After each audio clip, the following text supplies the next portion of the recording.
How to switch back to a personal Instagram account from a business Instagram account. Today in this video I'll show you exactly how to do that, so follow up with me.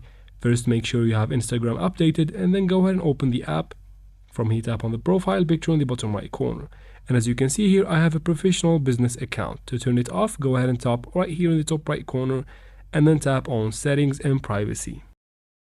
Tap on business tools and controls.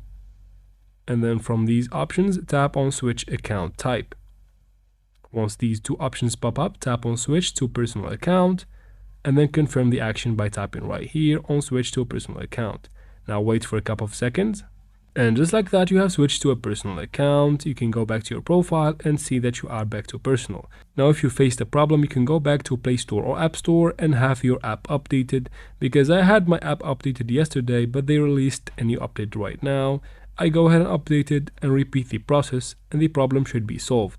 And that's how we do it, guys. I hope this video was helpful. Please like and comment down below. Don't forget to subscribe for future videos like this one, and thank you very much for watching.